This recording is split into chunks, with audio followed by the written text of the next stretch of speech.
we're finally here. We're in the final day of the group stage games, and some teams, are just playing, reassuring themselves before they go into the playoffs, and some teams have everything on the line, and they gotta risk everything to make it into the playoff round. A team that just had to lay back was Sweden, but when you've won 51 games in a row, chances are you're not gonna stop applying any pressure at all. And that's exactly what they did to Slovakia. Sweden got it started off on the power play with none other than Swedish sniper Alexander Holtz wiring one on the glove side and making it 1-0.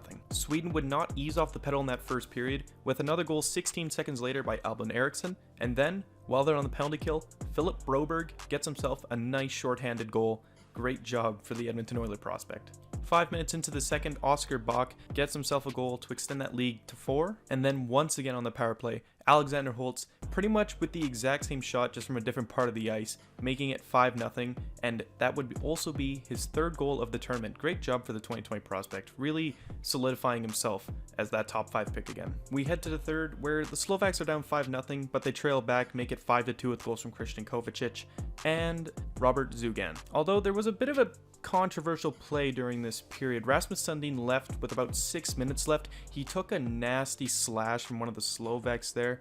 I don't know how serious this might be. I don't think it's anything on the scale of someone like Jan Yannick or Jacob Lacko, but it's just still not good to see, especially when their team is just about to start the playoffs. Samuel Fajimo would make him pay on the power play late with about, I think, like 20 seconds left, but that would be it for Sweden.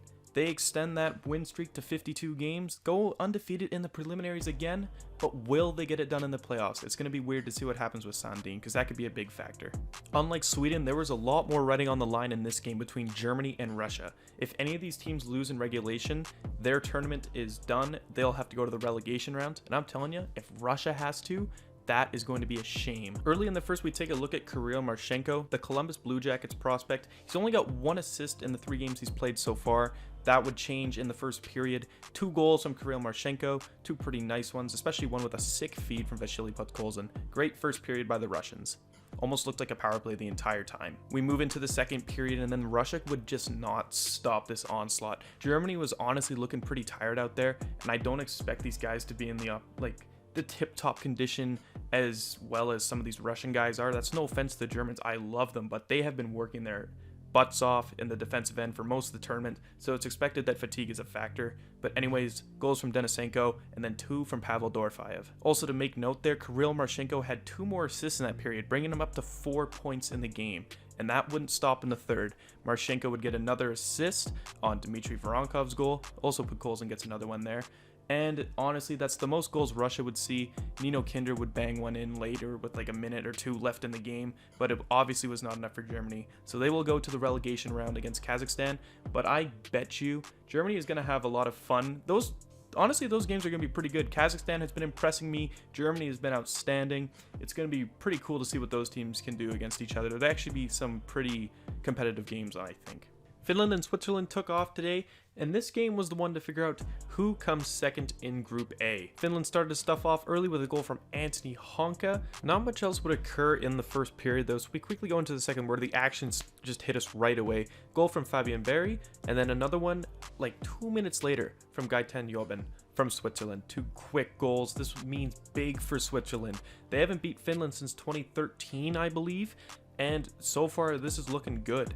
Although Jonas Odin would come down and score for Finland, but pretty quickly after that, Fabian Berry absolutely rips one past Justus Annunen to make it 3-2 at the end of the second. Stefan Charlen, the Swiss netminder, had to make 18 saves in that second period. He's a big reason the Swiss were still alive at the end of the second going into the third.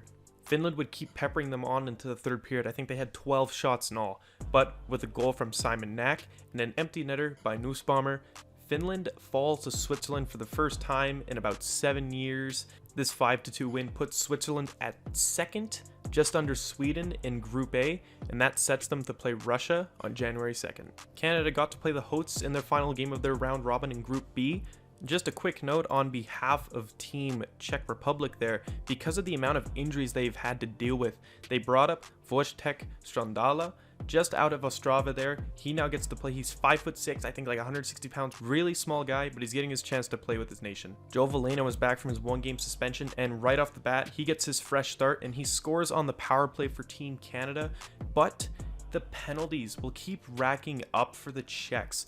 Nolan Foote would score on the power play again, another one of his top right roofs. He's been doing it all tournament. He's been doing it all year in the dub. Sick one. And then it would really get in trouble for the Czech Republic.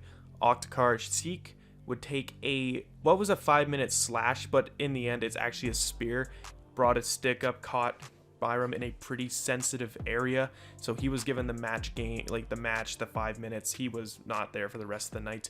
And then Barrett Hayton would score on a goal that took 7 minutes to review. 7 minutes. It was a weird one. It was like on top of Perik's shoulder, and it was like barely in the net. It was a funny one. You had to watch it for it to make sense. It was a pretty grueling experience.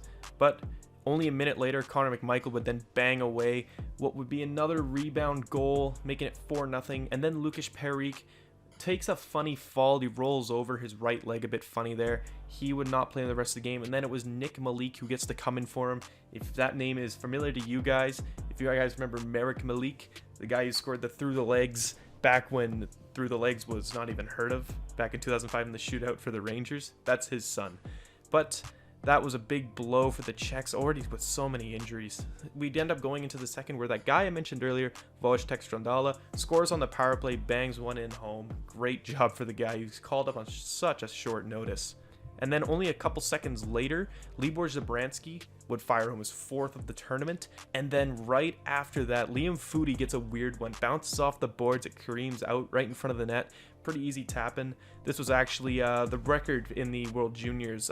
Fastest 3 goals by both teams. And it was 24 seconds. I think the old record was like 26, they were saying. So it's just a fun fact, I guess. But more penalties, though, for the Czechs, leading to a goal by Dylan Cousins. Tips in his 1st of the tournament. I'm pretty sure he already had 2 assists prior to that. More penalties, more penalties, more penalties. That was a big theme of this game. We get into the 3rd, though. Not much more happened in this game. It was kind of all set when it was 6-2 there at the end of the second. Jared McIsaac fires home a pretty good wrister from the point to make it 7-2. And that would basically be it for the Czechs and the Canadians. Canada now finishes at the top of Group B. Honestly, I didn't see it coming. I thought the Americans would have done it, but still nice to see my home country coming in and capturing that top seed. They'll play Slovakia on the 2nd. Jumping into the top players, first it's going to be Kirill Marchenko. First 5-point effort, really just stunned the Germans there. Great performance by the Russian and the Columbus Blue Jacket prospect. Number 2, Stefan Charland, making many saves. I think it was 36 at the end against a very good Finland core there, getting Switzerland the win and inevitably 2nd in the group. And this is just a wild card. I'm giving it to him because this is just awesome to see Wojtek Strandala scoring a goal in his really abrupt call up. It's just great to see a guy, it's a big treat, it's a big honor, and he delivered on his stage there. Great job for the really, really small guy, but still awesome.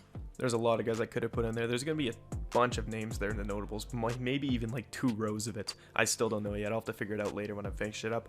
But anyways, I hope you guys party safe tonight if you are even old enough to drink, and if the ones that aren't old enough to drink, be careful out there. There are some crazy stuff, crazy people. Just be careful. I know I'm not your dad, but I feel for everyone. So anyways, hope you guys have fun, and I'll see you next decade. Bye-bye.